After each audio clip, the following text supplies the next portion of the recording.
Hello, I'm Regina McCann-Hess, president of Forge Wealth Management, and welcome to our Women in Wealth series. And welcome to 2024. To kick off 2024, I thought it'd be a great thing to talk about 10 habits of financially successful people. And these are things that you can do for your own financial wellness and become a little bit more financially healthy for the new year. And we're going to talk about 10 of them. So we're going to start out with the first one. Okay, number one habit. Max out your year. Every year, the IRS sets maximum annual amounts and limits for your contributions to your 401k plans, your IRAs, your health savings accounts, or your flexible spending accounts. And every year, those numbers, well, not every single year, but most years, those numbers change a little bit, maybe. So in many cases, you can contribute more to these accounts than you could last year. There are times, however, that the numbers don't change. But this year, we're in luck, the numbers have changed. So for your 401k plans, you can contribute $23,000. If you're over 50, this is, I guess, where it's good to be a little bit older. You can add an additional $7,500 called the catch-up provision, and that will get you to a total contribution of $30,500. Now, you can also contribute to your IRAs, and that amount for 2024 is $7,000. And again, if you're over 50, you get to add a little bit more for your catch-up contribution, and that would be an additional $1,000, which would get you to a total of $8,000. Now, health spending accounts, those are used with like high deductible health insurance plans.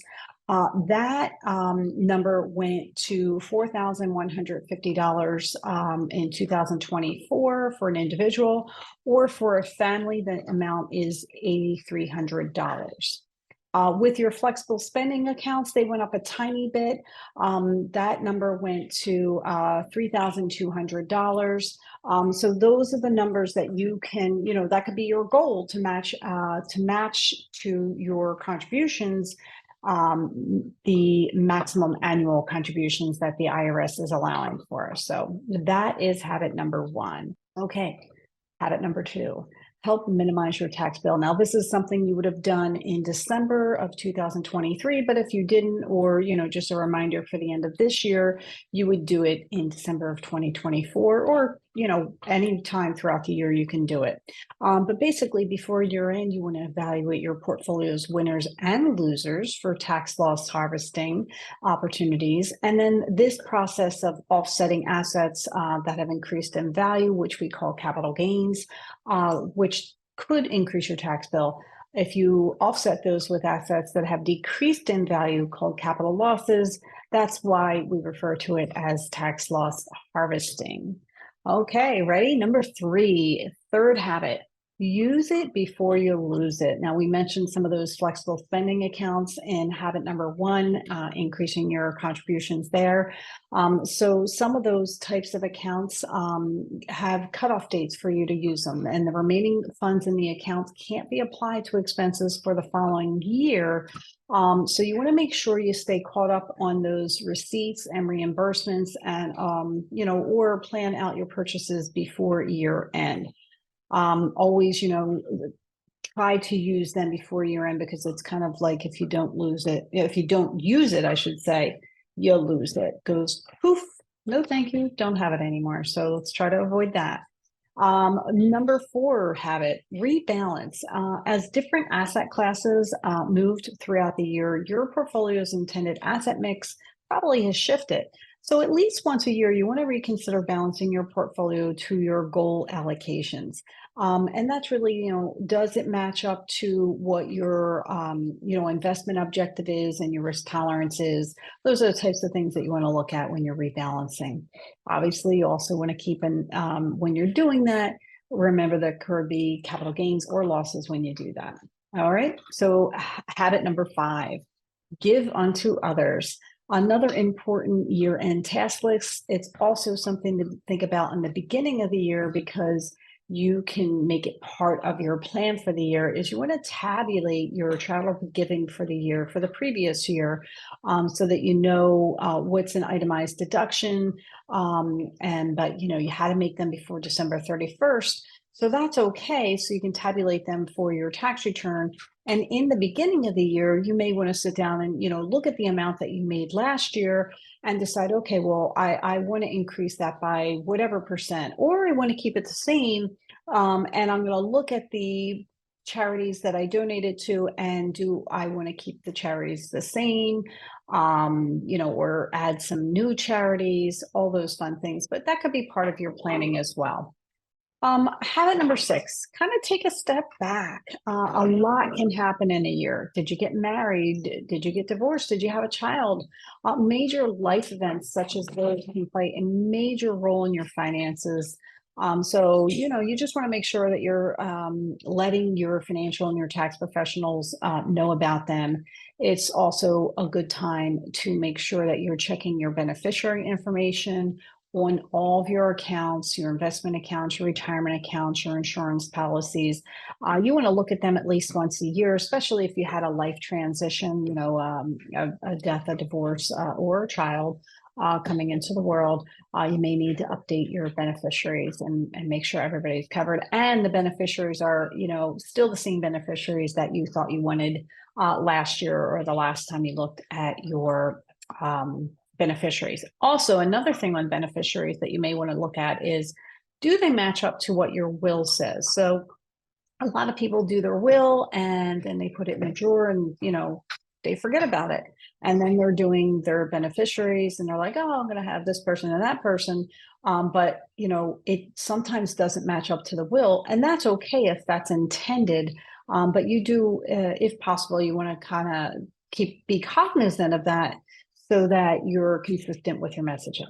Habit number 7, stay covered. In addition to reviewing your health and your vision and your dental coverage during your annual enrollment, you also want to kind of check out your other insurance needs as well. Maybe checking on your home, your life insurance, your car insurance, and just making sure that you have adequate coverage. Those policy renewal dates may not line up with the new calendar year, but it's still something you may want to look at. Do you want to shop around for better rates? Do you want to shop around for better quality policy? Are you overpaying? Are you underpaying? But also not just that, but talking to people, when people have claims, how good are those companies when it comes to taking care of the people that they are insuring and covering those claims? Because I hear a lot of conversations about whether or not they have the insurance, but whether or not the company is doing a good job servicing those policies. So just be aware of that as well. Habit number 8, you want to evaluate your contributions and your budget from the previous year and kind of look at the next year. Did you budget your surpluses that you could reallocate to savings, any investments, or lowering your debt? And then you will kind of want to look at that, how that worked out last year. What can you do to change it for this year? Kind of do the same process. Looking ahead, are you factoring in any changes of expenses? Student loan payments resumed this fall. So that's another payment that people they did not have to make for quite a while. So I know there's an adjustment period for that. So, those are types of things you want to look at. Definitely changing expenses, with the inflation that we've had for a couple of years. While it has slowed down, things are still more expensive than they've been for a while. So do you need to adjust your budget for that? So those are good things to talk about as well. Number 9, your 9th habit would be to simplify. Like if you've changed jobs or left your old retirement account behind, it may make sense to roll over your old accounts and consolidate them under one provider. That could mean rolling them to an IRA. It could mean rolling it to your new, your new 401k provider at your new job. You just don't want to forget about your old plans. So that's something we just try to tell people, make sure you pay attention to that. The other thing is the same about debt. If you have credit card debt, you may want to look at the credit card rate on the credit card, especially those store credit cards where they're like, oh, we give you an extra 10% off when you go purchase, or 4% or 5%, whatever the amount is.